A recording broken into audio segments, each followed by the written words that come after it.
இப்போ எங்கே நம்ம போகிறோம் பார்த்தீங்கன்னா, அங்கே இருக்கிற அந்த குட்டி வீட்டுக்கு பின்னாடி ஒரு செடி இருக்குது. அந்த செடியை தான் பார்க்க போகிறோம். அப்படி போகும்போதே நம்ம வீட்டு உள்ள இப்போ ஸ்ப்ரிங் சீசன் அப்படின்றதுனால நிறைய பூ பூத்துட்ருக்காங்க. அந்த பூவுமே உங்கள் கூட நான் ஷேர் பண்ணியிருக்கேன். அந்த வாழை மரத்துக்கும் பின்னாடி தான் வச்சுருக்கோம். இதுக்கு முன்னாடியே அந்த செடியை பற்றி நான் ஷேர் பண்ணியிருக்கேன். என்னம்மா ரொம்ப சஸ்பென்ஸ் கொடுக்குறீங்க என்ன அப்படின்னு சொல்லுங்கள் அப்படின்றதுக்குள்ளேயே நான் உங்களுக்கு இந்த செடியை காமிச்சிடுறேன். என்ன செடின்னு கண்டுபிடிச்சிட்ருப்பீங்க. சுண்டக்காய் செடி தான். என்னோடய ஃப்ரெண்டு தான் வந்து லாஸ்ட் இயர் எனக்கு ஷேர் பண்ணியிருந்தாங்க.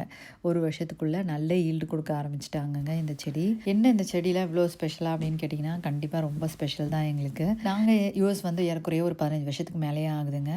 இது வரைக்கும் சுண்டக்காய் செடி பார்த்ததும் கிடையாது. ஃப்ரெஷ்ஷாக காயும் இங்கே கிடைக்காது. இந்தியன் ஸ்டோரில் ஃப்ரோசன் செக்ஷன்லையுமே வந்து இது வரைக்கும் நான் பார்த்த மாதிரியும் எனக்கு தெரியல.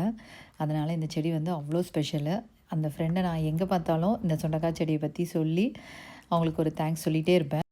பறித்த சுண்டக்காய் கடையலுக்காக ரெடி பண்ணிகிட்ருக்கேன். கொஞ்சம் வெங்காயம், தக்காளி, பூண்டு, பச்சை மிளகா, கொஞ்சம் குழம்பு மிளகாத்தூள், அதோட உப்பு இது எல்லாத்தையும் வதக்கி எடுத்துகிட்டு குக்கரில் கொஞ்சம் துவரம்பருப்பு கழுவி அதிலேயே வந்து இந்த வதக்கின எல்லா காயும் போட்டு விசில் வச்சு எடுத்துகிட்டு கடைஞ்சி தாளிச்சிட்டோம் அப்படின்னா சுண்டக்காய் கடையல் ரெடி. அவ்வளோ டேஸ்ட்டுங்க அது.